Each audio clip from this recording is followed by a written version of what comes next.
आज Doubtnut app download करें। Doubtnut पर अपने सभी गणित, रसायन विज्ञान, भौतिक विज्ञान और जीव विज्ञान के डाउट्स का करो सफाया। बस प्रश्न की फोटो खींचो, एक ही प्रश्न को क्रॉप करो और तुरंत वीडियो सोल्यूशन पाओ। अभी डाउनलोड करें।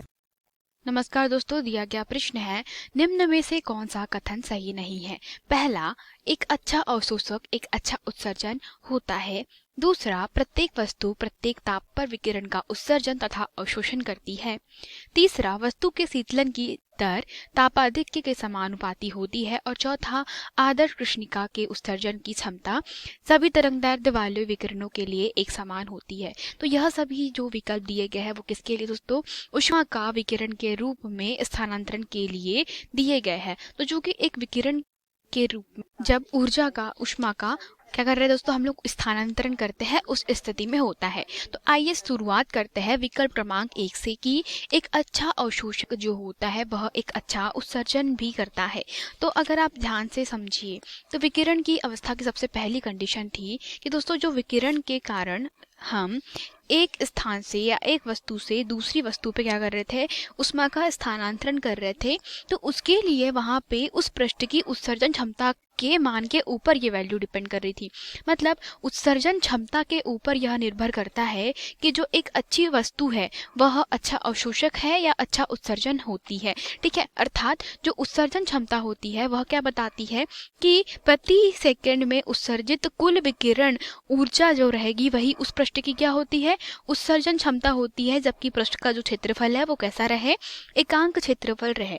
अर्थात अगर हम कह सकते हैं कि विभिन्न पृष्ठों के लिए जो होती है उत्सर्जन क्षमता वो कैसी होती है, अधिक अलग अलग होती है।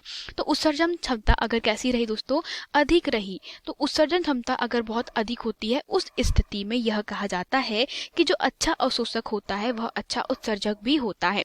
मतलब कोई अगर वस्तु है तो वो विकिरण को अवशोषित कर रही है तो उत्सर्जित भी उतने ही अच्छे से करेगी। या हम कह सकते हैं कि वस्तु की अगर उत्सर्जन क्षमता जो है वह कैसी हुई दोस्तों, अधिक हुई, उस स्थिति में क्या होती है, उसकी अवशोषण क्षमता भी जो होती है वह कैसी होती है, अधिक होती है। ठीक है, तो इस प्रकार से हम कह सकते हैं कि कोई भी वस्तु अगर वह अच्छा अवशोषक है या अच्छा उत्सर्जक होता है तो यह किसके ऊपर निर्भर करता है दोस्तों, यह वैल्यू निर्भर करती है उत्सर्जन क्षमता के मान पर। ठीक है, तो उत्सर्जन क्षमता ही डिसाइड करेगी कि वस्तु किस प्रकार की है।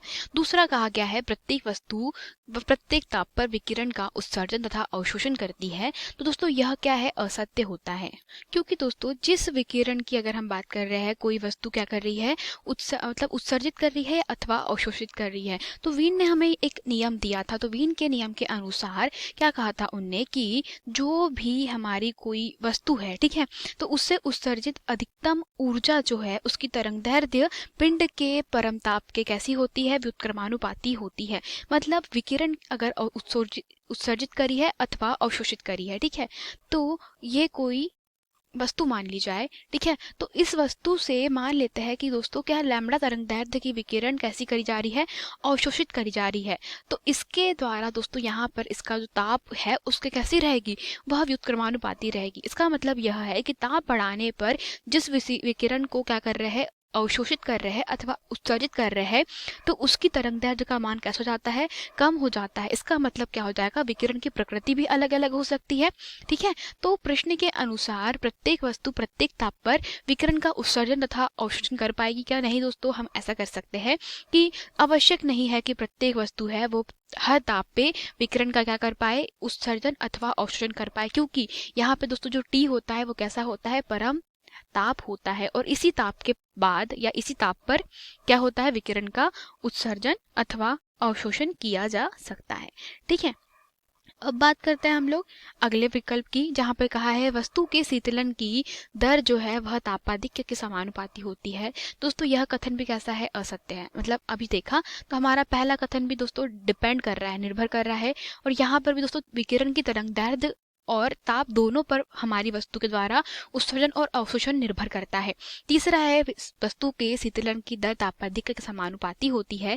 दोस्तों यह भी गलत है। क्यों? क्योंकि न्यूटन ने जो नियम दिया था उनके अनुसार उन्होंने बताया था कि विकिरण के द्वारा जो वस्तु के ठंडा होने की दर होती है, ठीक है, तो ठंडा होने की दर या शीतलन होने की दर जो होती है, अर्थात डेल थीटा के बटे में डेल टी जो होगा वह किसके बराबर या किसके समानुपाती होती है दोस्तों? वो तापाधिक्य के नहीं समानुपाती होती है, वह तापांतर के समानुपाती होती है। और तापांतर जो होता है, तो तापांतर यहाँ पर क्या हो जाएगा दोस्तों? वह होता है माध्य ताप, ठीक है, में से जो हमारे वातावरण का ताप है उनका अंतर, अर्थात वातावरण के तथा जो माध्य ताप होता है उनके मध्य का जो अंतर होता है उसके समानुपाती होती है ठंडा होने की दर। तो इससे कह सकते हैं दोस्तों कि यह तापाधिक्य नहीं है, यह क्या है दोस्तों? यह तापांतर है, ठीक है।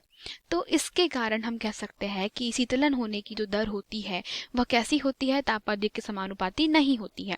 चौथा कहा गया है कि एक आदर्श कृष्णिका की उत्सर्जन की क्षमता जो होती है वह सभी तरंगदैर्ध्य वाले विकिरणों के लिए एक समान होती है।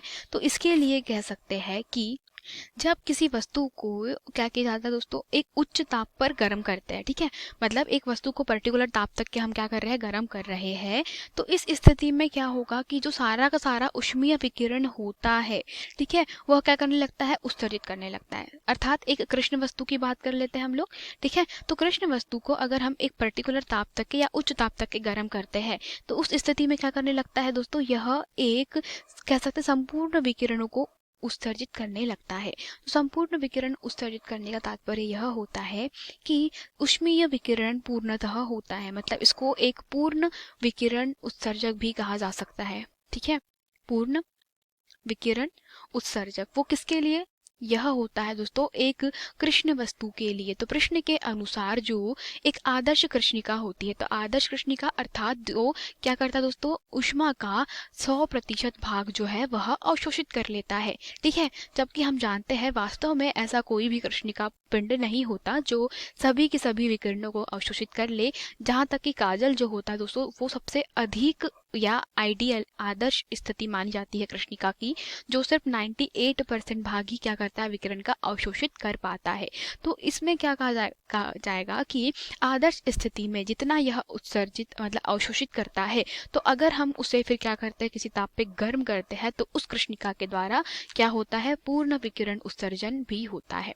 तो चौथा कथन जो है वो कैसा है? सत्य है। और यही हमारे प्रश्न का उत्तर है। धन्यवाद। कक्षा 6 से 12वीं से लेकर नीट, IIT, JEE वो एडवांस के लेवल तक 1 करोड़ से ज्यादा छात्रों का भरोसा। आज ही डाउनलोड करें डाउटनेट ऐप या व्हाट्सएप करें अपने सारे डाउट्स 8400 400 400 पर।